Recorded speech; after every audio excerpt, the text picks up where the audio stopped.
Yang pertama adalah kacang polong dan juga jenis kacang-kacangan yang lain, tapi terutama kacang polong ya. Ini akan sangat bagus sekali untuk meningkatkan kadar HDL atau kolesterol baik. Yang mana kita ketahui fungsi dari HDL ini adalah untuk menekan kolesterol jahat atau LDL. Mengenai bagaimana cara kerja dari HDL dan LDL ini Anda bisa lihat di link di atas, penjelasan lengkap mengenai HDL dan LDL atau kolesterol baik dan kolesterol jahat. Kemudian yang berikutnya, yang kedua, yang bisa menaikkan level HDL atau kolesterol baik adalah minyak zaitun.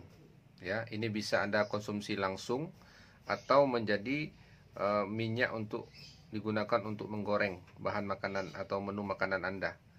Jadi Anda gunakan minyak zaitun. Yang ketiga adalah buah-buahan, terutama buah-buahan yang berserat tinggi seperti buah apel, buah pir, buah plum, dan buah-buahan pada umumnya. Ini juga bisa untuk menaikkan kadar kolesterol baik atau HDL. Sehingga HDL ini akan membersih pembuluh darah Anda. Yang keempat itu adalah buah alpokat. Ya, buah alpokat bisa Anda makan langsung ataupun di jus ya. Tapi usahakan tidak memakai gula pasir kalau di jus. Ini juga sangat bagus sekali untuk meningkatkan kadar ataupun level HDL, kolesterol baik. Yang kelima itu kedelai, dan produk-produk dari kedelai juga baik untuk meningkatkan kadar HDL atau kolesterol baik Anda. Sedangkan yang keenam yaitu makanan yang mengandung asam lemak omega 3. Ini terdapat pada ikan. Ya, ikan yang tidak berlemak ya, seperti ikan salmon atau ikan sarden yang mengandung omega 3. Ini juga sangat bagus untuk meningkatkan kadar kolesterol baik. Jadi di dalam darah kita itu kolesterol itu dibawa oleh protein. Jadi gabungan antara keduanya ini, antara kolesterol dan protein ini yang disebut dengan lipoprotein. Dan lipoprotein ini terbagi menjadi dua, high density dan low density. High density ini yang baik, dan low density ini yang kita katakan yang kolesterol yang buruk. Yang low density ini punya tugas mengangkut kolesterol dari hati menuju ke jaringan atau sel.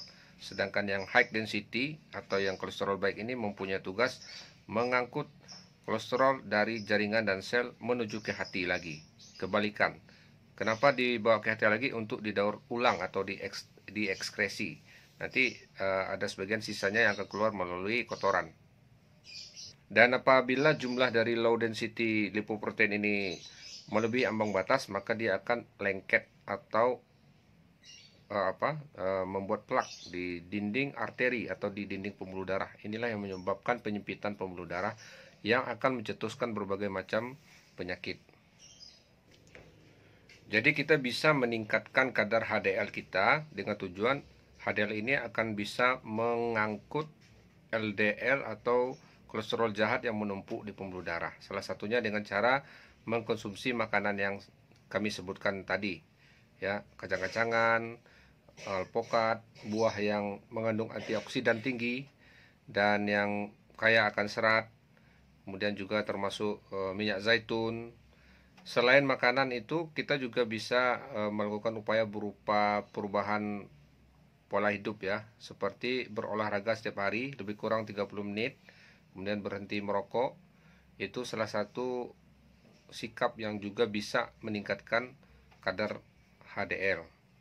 Kemudian dalam hal memilih menu makanan, kita juga harus bisa memilih makanan yang mempunyai jenis maksudnya lemaknya itu lemak tidak jenuh ya.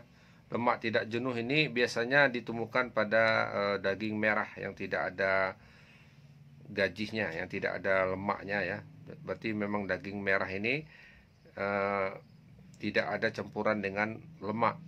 Nah, ini juga bagus untuk meningkatkan HDL. Kalau Anda ingin mengkonsumsi susu, maka Anda lihat kandungannya susunya harus yang low fat, yang rendah lemak. Dan juga harus menghindari yang namanya lemak trans. Jadi lemak trans ini akan meningkatkan LDL. Lemak trans ini kita temui di makanan gorengan ya. Jadi makanan yang digoreng dengan yang tidak menggunakan minyak zaitun, dan juga cemilan-cemilan ini banyak mengandung lemak trans. Termasuk juga makanan yang berbasiskan tepung, dibuat dari tepung, ini akan menjadi lemak trans. Dan sebaliknya kita harus banyak mengkonsumsi asam lemak omega 3. Asam lemak omega 3 ini akan menekan kadar LDL ya, kadar kolesterol jahat, dan meningkatkan kadar HDL. Dan dia juga berfungsi untuk mengurangi tekanan darah. Dan selanjutnya kita juga bisa mengkonsumsi makanan yang mengandung serat yang tinggi, tapi serat yang larut ya, karena serat ini terbagi dua, ada serat yang larut, ada serat yang tidak larut. Kalau serat yang larut itu dia mampu membantu menurunkan kadar LDL atau kolesterol jahat. Kita bisa mendapatkan serat yang jenis yang serat larut ini dengan mengkonsumsi gandum, buah-buahan yang kaya dengan antioksidan, termasuk tadi kacang-kacangan ya, kacang-kacangan dan juga sayuran. Jadi ini serat yang larut, dia akan menekan LDL. Dan sebagai tambahan yang sangat penting untuk dilakukan selain berolahraga dan memilih menu-menu makanan yang tidak memicu naiknya kolesterol, kita juga harus menjaga berat badan ya.